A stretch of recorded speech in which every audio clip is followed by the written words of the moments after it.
Hi, and welcome to another channeling video. I want to say first off, thank you for all the wonderful comments of support and encouragement. I so appreciate them. I read each and every one of them, and they give me so much energy. As you know, this line of work is not very traditional, and it takes a bit of guts to do it because it's like a lot of people think it's really weird.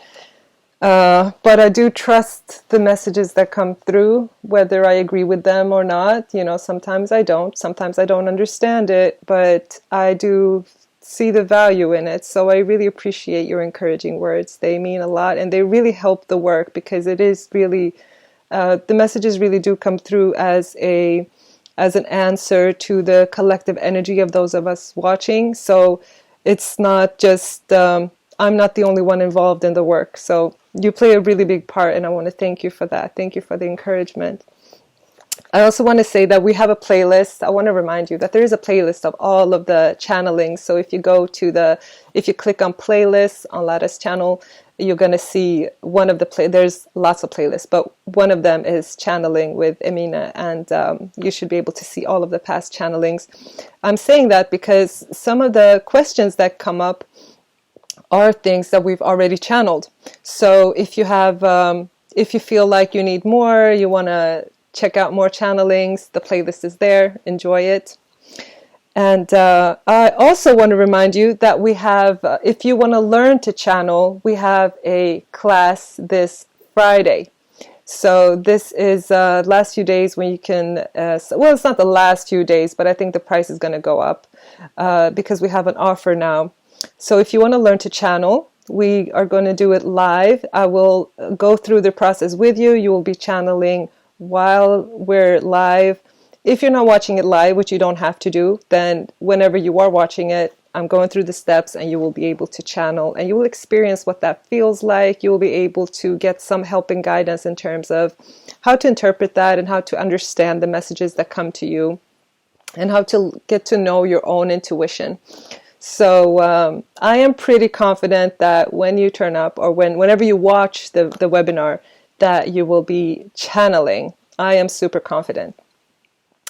And so, yeah, it's on this Friday, and there is a link in the description box if you want to sign up. It is $149, I believe, right now, and the price will probably go up after Friday, after the webinar has been live. So the questions for this time, I'm loving these. They're great. Some of these have come up like multiple times, so I feel like it's about time to do them.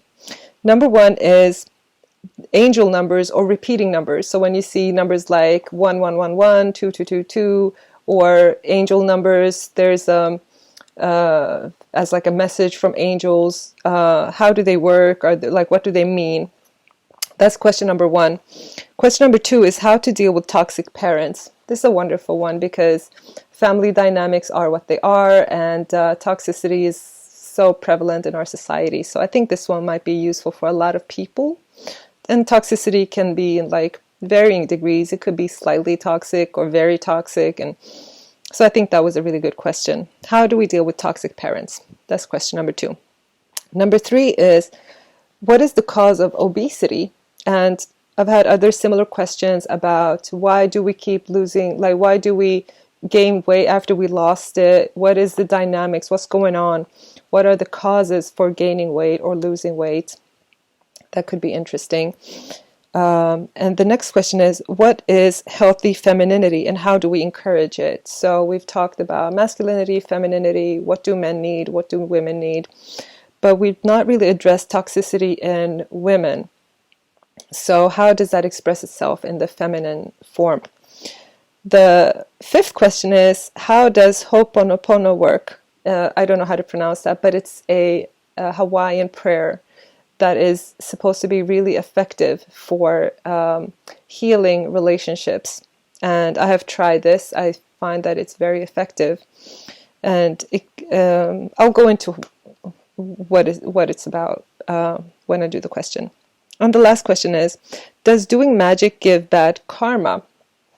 So whether it's good magic or bad magic, does it give back karma. I have my own experiences, my own opinions on this, but it would be good to see what Spirit has to say. My personal experience is that doing magic of any form expresses a lack of trust in the perfection of the universe and the perfection of God. And so it is an attempt to micromanage God's work. And so I have found it to be effective, but not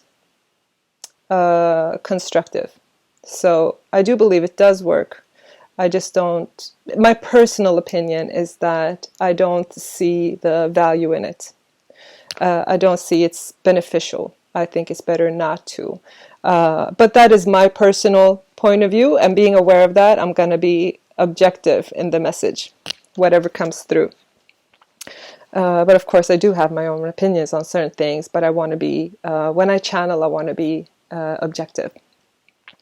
So let's get started with the first question, which is angel numbers or repeating numbers.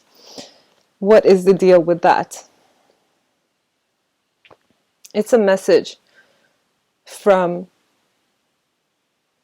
your higher self or your guides or whoever you put your faith in. It is a message of encouragement. Sometimes it is a message of realignment when you need to be reassured in a specific path or a decision. So do they come as do they have a purpose? Do they give me more on that. They are one of the multiple ways that we can receive messages, and these types of messages will come to those that are likely to understand them or pick them up or see the significance of them. So what about repeating numbers when you see like 1111 or 2222? They are a confirmation that you are on the right path. They are subtle messages of support, reminder that you are always supported, and an encouragement to show you that you are aligned. But depending on what the numbers are, they will tell you a subtle message to hint at a specific thing that has been on your mind or a situation that you are dealing with in life. What about angel numbers? Because they don't have to be like 1111, they could be anything. They too are a message. And if you see a specific number coming up multiple times, then you can look it up to receive your message. Those that receive this type of message will know and understand how to use them. We can only confirm that they are indeed a message for you, although these types of messages will only come to those that are open to receiving this particular type of message. Messages and signs will come to you in whatever form is best aligned with you. And so, people that are not interested in these types of numbers will get their signs and messages in other ways that make sense to them. There are multiple ways that we are communicating with each of you all the time.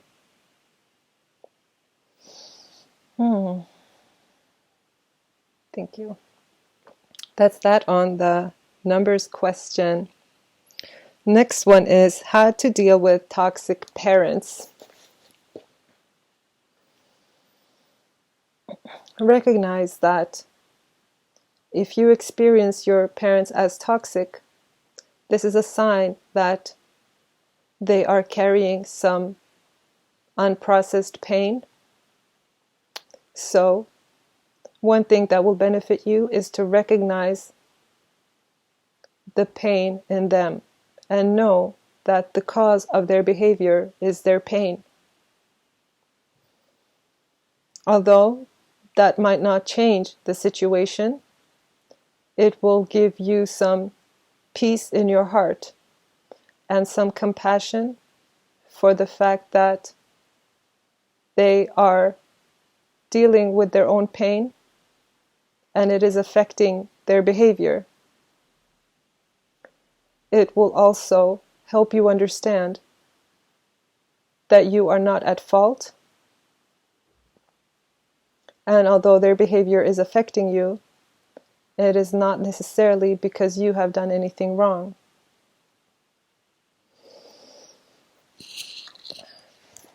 Okay, so how do we deal with it? How do we deal with it? It all depends on the family dynamics. If you know that you have it in you to be the bigger person, you may be able to help direct them in a healing direction. The person who asked the question has this maturity to do so. Just the asking of the question shows a level of understanding that would be necessary in order to help the parents. However, helping someone else in the right direction does not equate to accepting or tolerating toxic behavior. It does not mean you should allow your boundaries to be violated. It does not mean you should put up with bad behavior. All it means is that when you see this toxic behavior, you can direct your parent firmly but kindly and lovingly in the direction of their healing by saying, "Your behavior is harmful, and I recognize that you have a pain, but while I will not be tolerating bad behavior towards me, I feel compassion with you, and I would wish that you look into how you can alleviate your pain."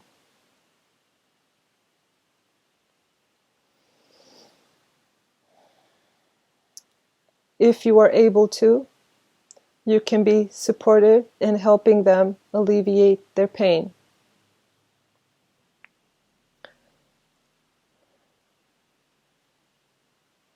The toxicity of parents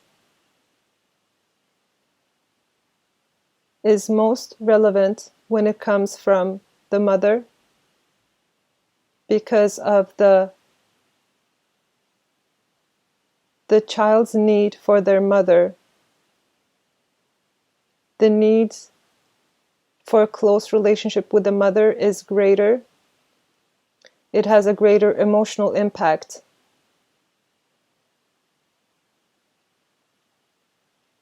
Toxic behavior in fathers generally tend to affect the children less because of their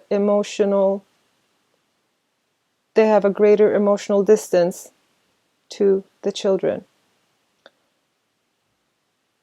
And by children, we mean even adult children. Okay, so what do we do? Do we distance ourselves? What do we do? Sometimes the toxicity may be so severe and the parent might be so unwilling to deal with their own pain, that the best thing might be to temporarily distance yourself from this parent for a while. But the general rule is to, rather than accept the behavior, to direct the parent to notice their own pain, address the parent's pain, and if possible, be supportive in alleviating the pain. Make the parent understand that this issue is not in you as a child. This issue is with the parent who is in pain. Make the parent understand that their behavior has to do with their own suffering.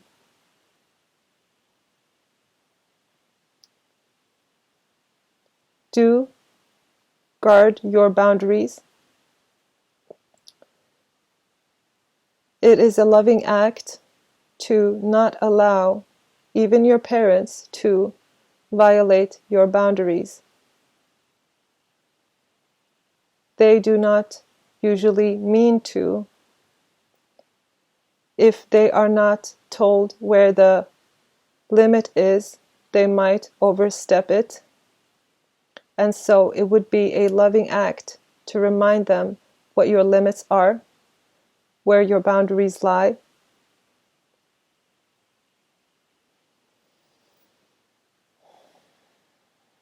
Okay, so is it possible to help the parent into a more healthier behavior, and help them in their pain? You are limited in your ability to help them. You can guide them, you can support them, you can direct them in that direction, but you cannot usually remove their pain or do that work for them. In order for the parent to move in the right direction, they first need to be made aware of what the problem really is. They're not always aware. So by making them aware, that is a wonderful, helpful thing you can do for them. Once they are aware, you might need to remind them every now and then, and they will be very grateful to you for not allowing them to hurt you, because they do not want to hurt you. They do not mean to hurt you. And they will be grateful that you could see their pain.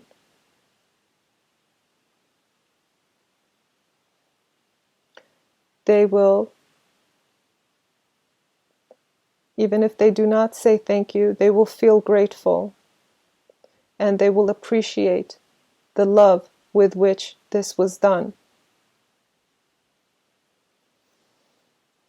Okay, so do I understand it correctly that it changes from situation to situation, but that the key is to help remind them that it has to do with their pain and not let them step on your boundaries? Is that the case? Yeah, that is the key, but the way in which this will be done will vary from situation to situation. Sometimes you will need to distance yourself in order to protect your boundaries. And in some cases, some loving reminders will be enough. But as long as you keep in mind these keys, you will find the correct way for you and your parent. Okay, what if both parents are toxic? If both parents are toxic, then they may be supporting each other in their toxic behavior and enabling each other. And so you may be outpowered and outnumbered. And so you may need to distance yourself. But do remember that while you may or may not help them, it is very important that you guard your boundaries and that you know your worth and that you do not allow anybody, even your parents, to cross your boundaries and take liberties with you.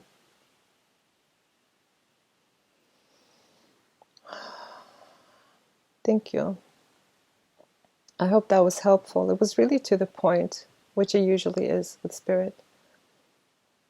But I think we got some good key points there. The next one is obesity. What is the cause of obesity, and why do we end up gaining back the weight that we've lost? What is the cause of obesity?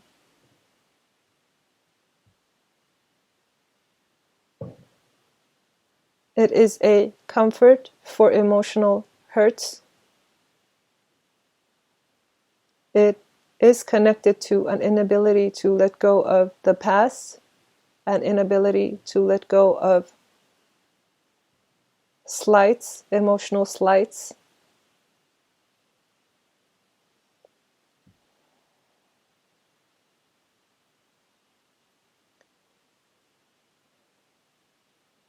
It gives a sense of emotional protection. But is it real emotional protection, or is it just the feeling of emotional protection? It gives a sense of protection when the person feels safer. That will be their experience. But because the sense of safety does not come from within, but is based on a behavior, they are still vulnerable. So why do we end up gaining back the weight that we've lost? If we go on a diet or whatever and we lose weight, why do we end up gaining back the weight? It is because a sense of loss of protection.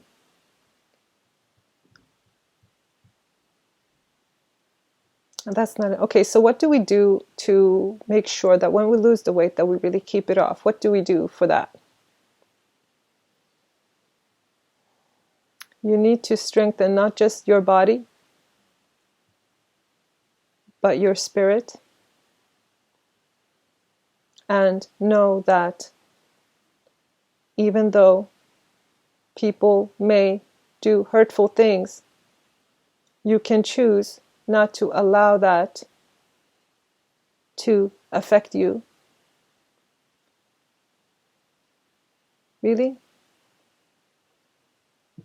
Because if we're hurt by something, can we really choose to not be hurt by that?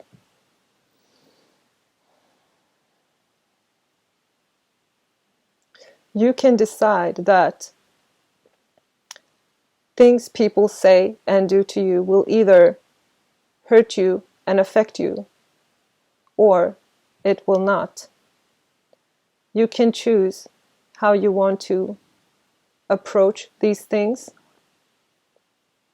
You will choose that other people's criticism will either get to you or not.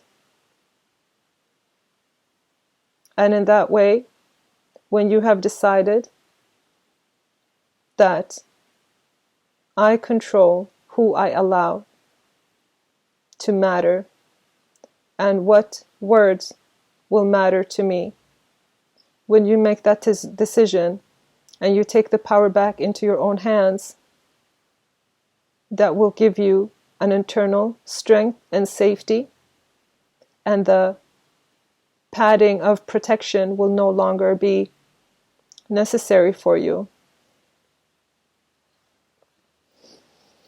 So what about those of us who are on the opposite end and struggle to keep weight on, or those of us who struggle with eating enough, because I have that.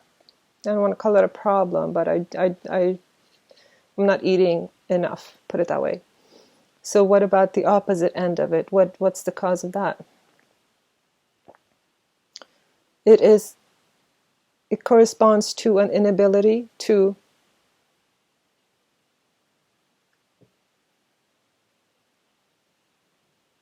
man, I lost it. It was like there for a second, then I lost it.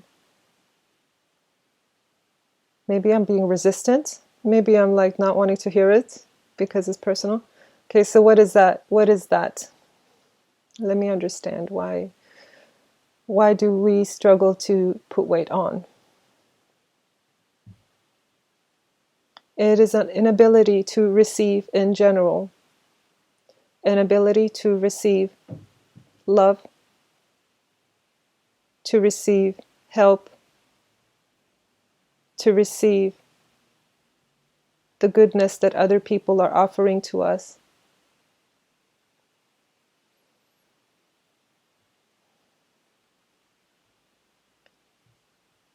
So, while the body is starving, emotionally, you are also starving. And the degree to which your body is starving will be the degree to which you're emotionally starving.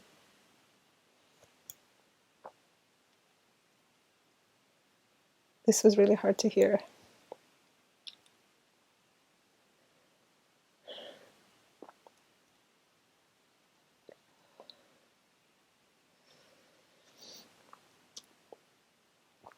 This was hard to hear.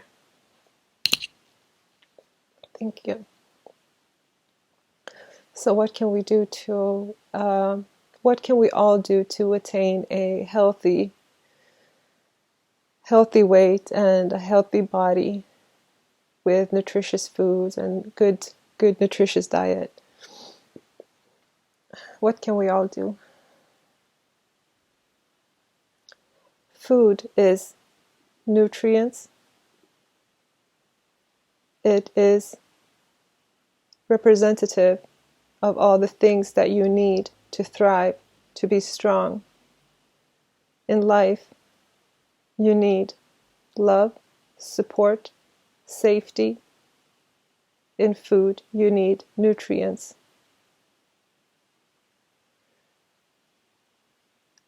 Your body will know what is the perfect amount for you and will constantly gear you towards that.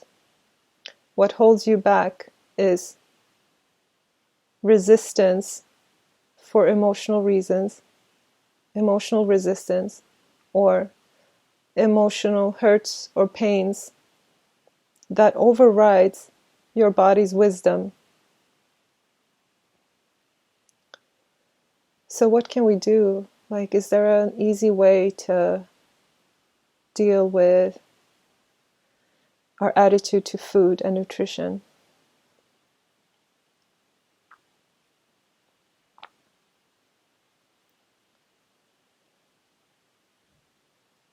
Your food represents your needs.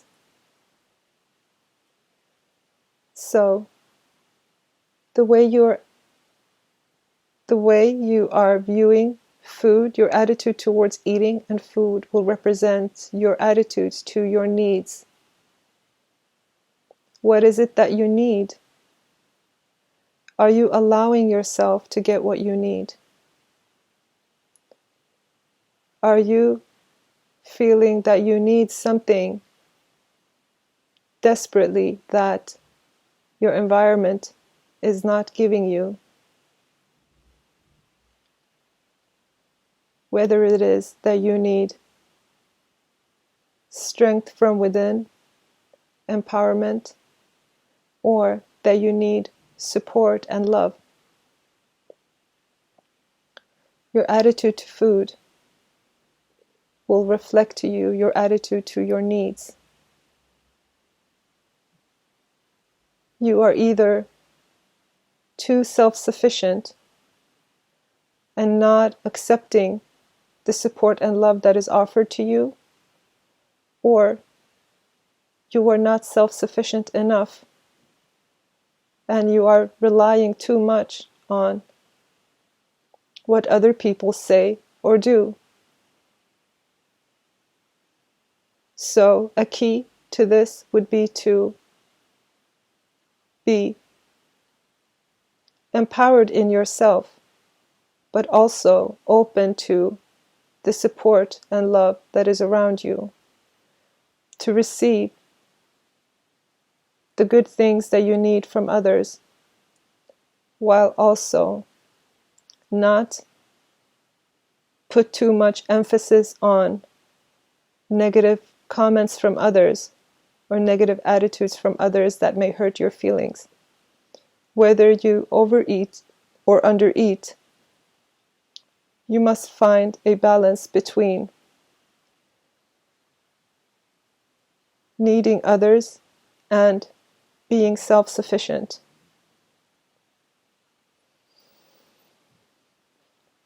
Oh man, that was a little emotional for me. But I'm allowing myself to be a little vulnerable with you because I allow this process to be however it needs to be in order to fulfill our purpose to heal and uplift other people. And just like you may sometimes feel that some things really hit home for you, sometimes that's the case for me. Plus the solar eclipse coming up. So that makes it, a lot of things are coming to the surface.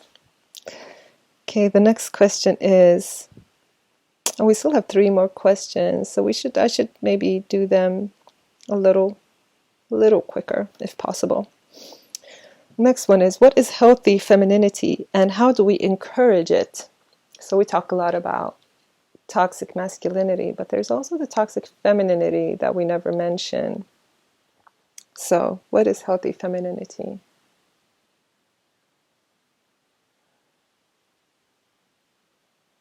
No, okay, I feel guided to first look at what is toxic femininity. For some reason, I felt like that we need to start there. What is toxic femininity? Toxic femininity is discreet, backbiting, manipulation, indirect aggression, expressing aggression either in words but indirectly, or to other people in terms of gossip.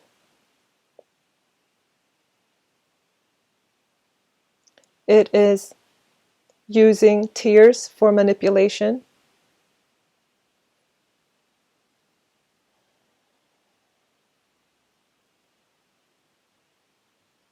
It is generally toxic behavior that is indirect, whereas men tend to be more direct with their toxicity. Women tend to express it more indirectly or in roundabout ways or in a covert way. That makes sense. Okay, so how can we, what is the cause of that? Women, just like men, may want power.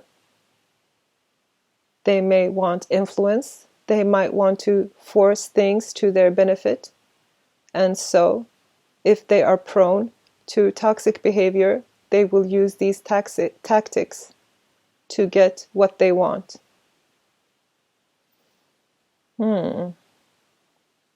Okay. So, what is healthy femininity? Healthy femininity is supportive. It is soft.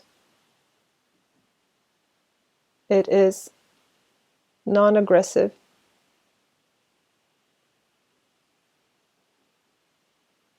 It is honoring of their feminine qualities such as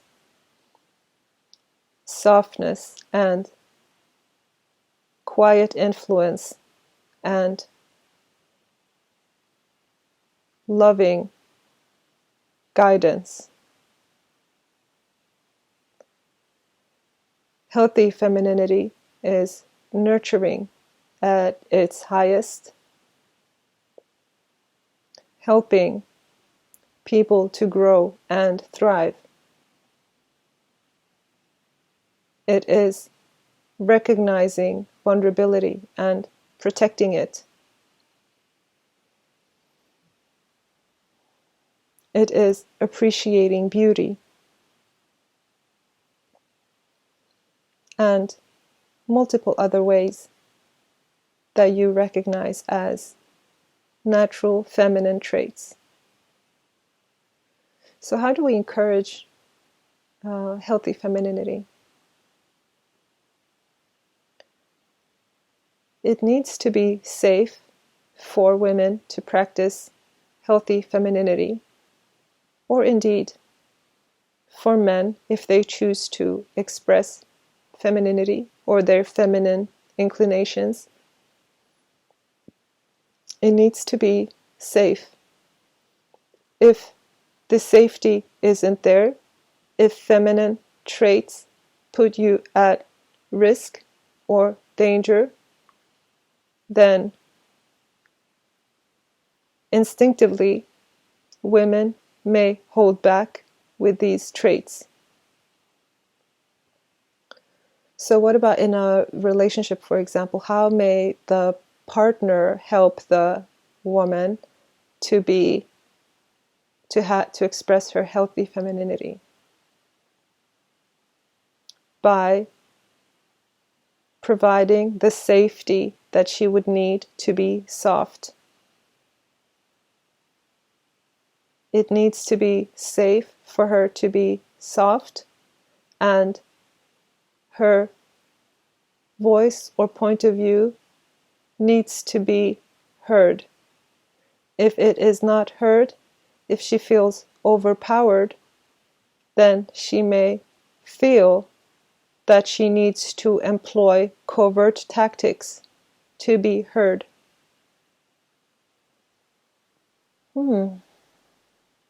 What else apart from safety and security, and what else can the partner do to encourage it?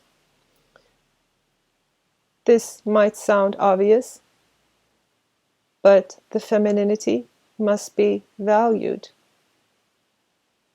Just like the masculine traits are valued in your society, the feminine traits must be valued, at least within the relationship, at least by the person who wants to encourage this femininity. You must know the value of the feminine traits. If it can be appreciated, then it is allowed to exist. If it is not appreciated, then the woman might feel that she has to put her femininity aside and act out male qualities in order to at all be heard or be allowed to take part. I think this was super profound, although it's like very to the point, and it's like a pretty short answer, but it's like I felt like it was really, really profound still, if you're really hearing the message. I wonder what y'all think.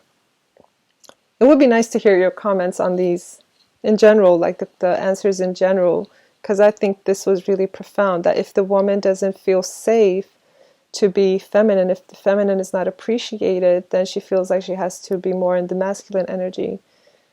I can relate to that. Looking back on my life, I can relate to that.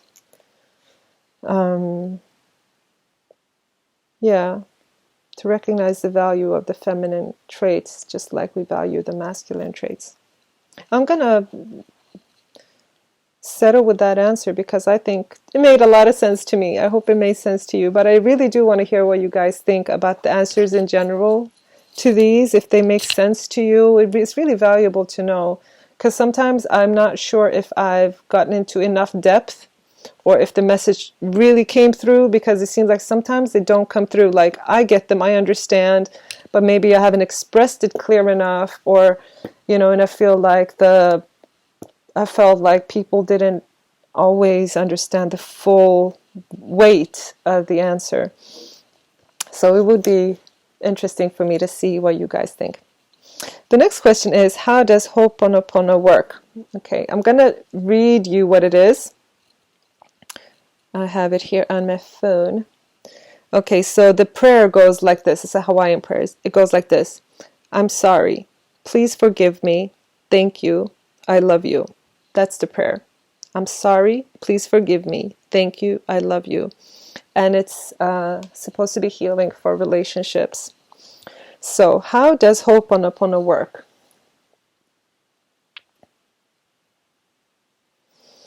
It breaks karma by, how do I explain this?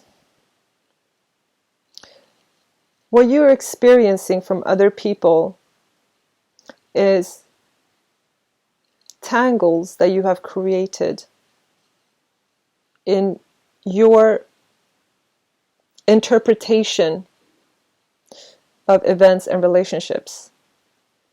You create these tangles when you interpret things in a negative way. When you say the prayer and you make an effort to mean it, you are breaking the karma by forgiving them and asking for their forgiveness. By extending care and love, you are breaking the karma. You are giving up the karmic debt. When you feel that people owe you something, you create a karmic bond where you now owe them. By paying back what you owe in this way, in the form of this prayer, you break the karma, and the situation will be eased.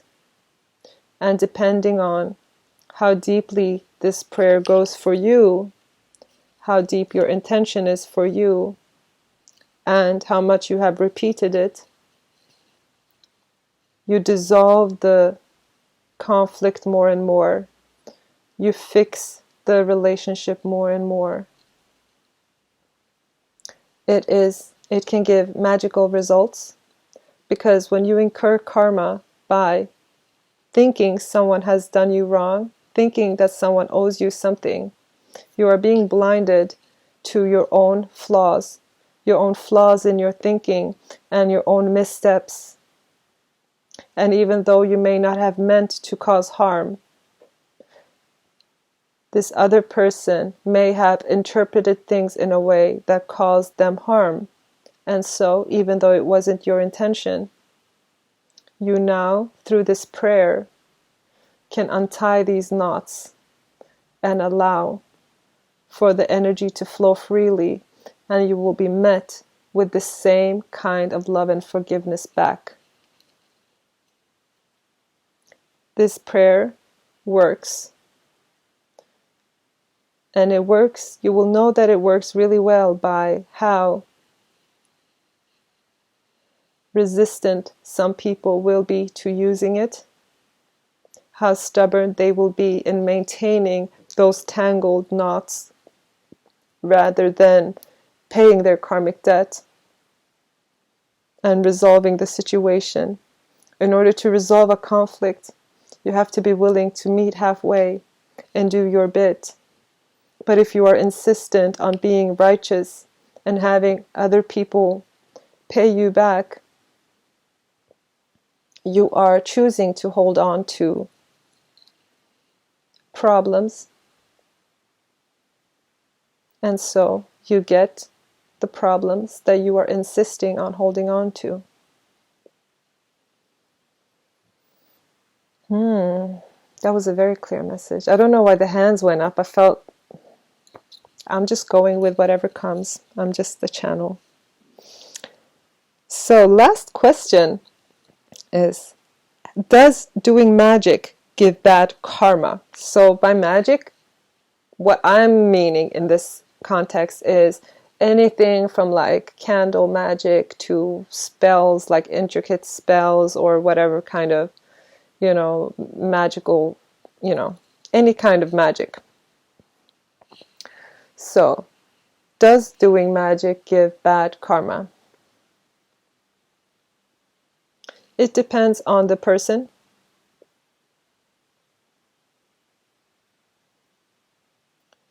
Okay, how? If you are uneasy about it, then your experience will confirm to you that this was not a good idea.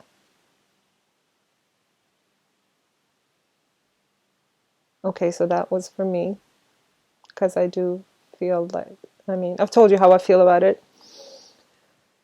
Okay, so in some cases it doesn't give bad karma.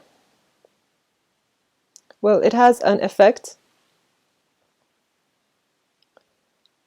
Some people genuinely do not consider it bad. Some people genuinely consider it no different than cooking a meal by buying ingredients, putting them together, creating a meal. They consider magic the same thing, in the sense that you put some things together in a ritualistic way and you get an outcome. They don't consider magic any different than creating a meal. Okay, so for them it's not bad karma? Is it bad karma for them? It does have an effect indirectly. Okay, explain please. It depends on their attitude and how they view the situation. If their attitude is that there is a problem that needs to be fixed, then that problem will remain but maybe change form.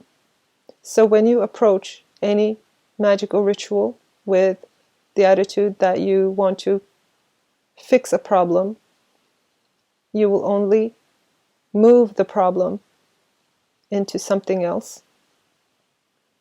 And that will be what you interpret as bad karma.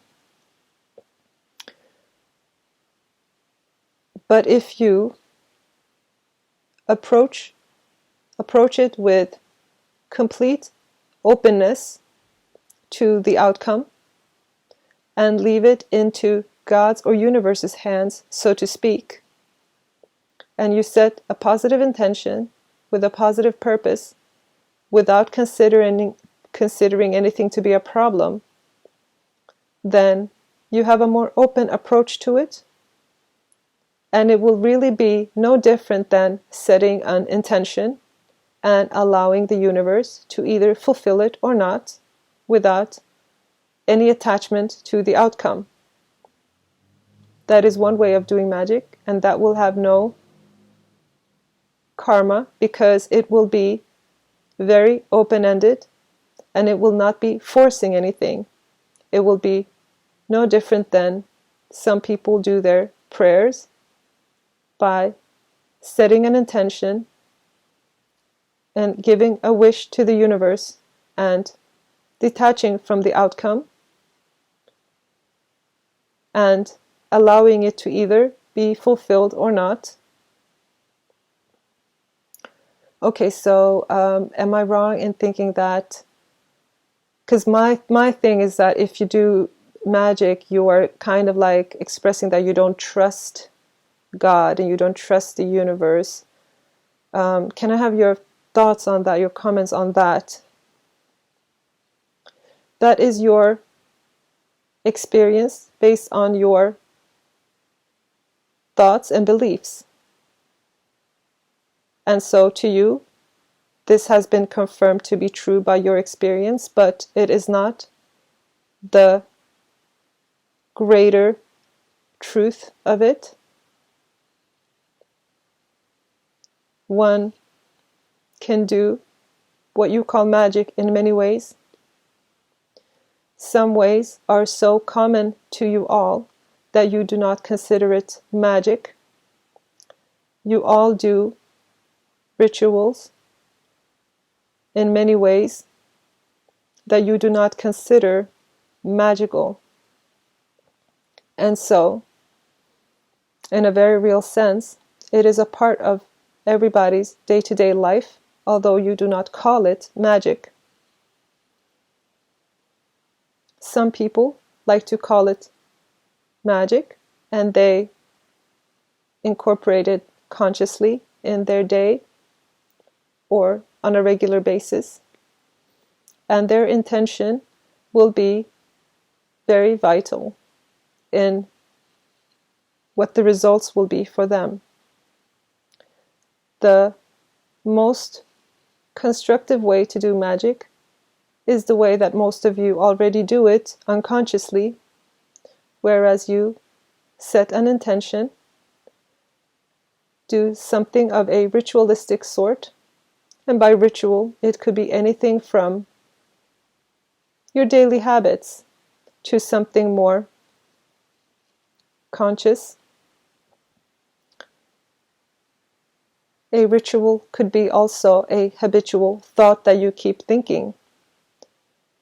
But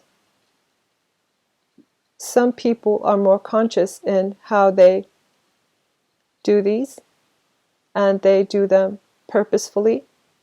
But as long as they leave it open-ended and detach from the outcome, it will be no different than your ritual of brushing your teeth in the morning. So it does not necessarily cause bad karma. But what about like black magic?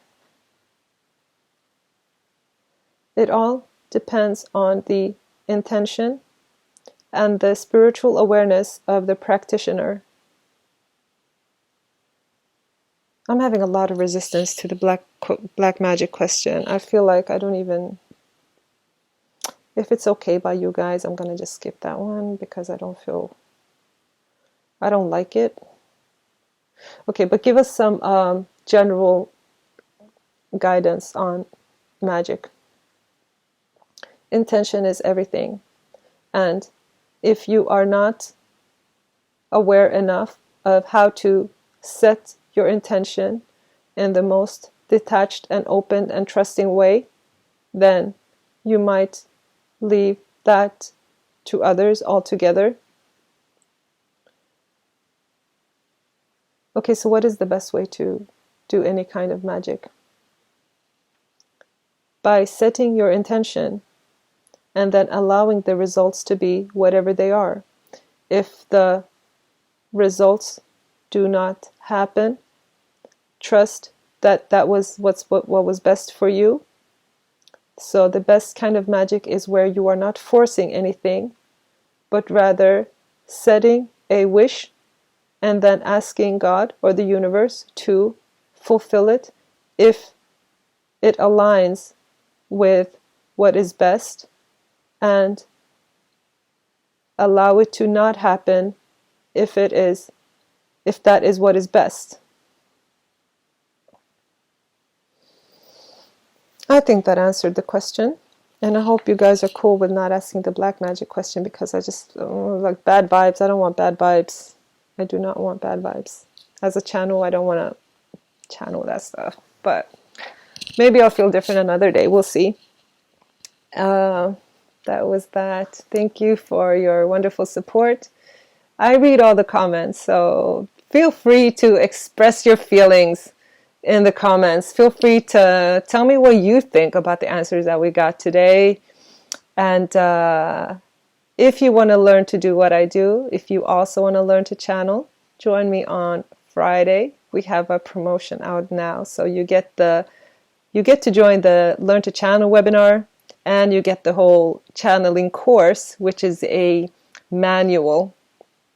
So learn to channel with me, learn to do this on your own, to hear your own inner guidance and to channel higher wisdom in a way that is safe and constructive and positive and healing. Yeah, I would love it if you guys join me. If it's not for you, then it's not for you. But if it is, do please join me. And thank you for joining me on this time. I really look forward to reading your comments, and I look forward to doing this again next time with you guys. Thank you. Bye.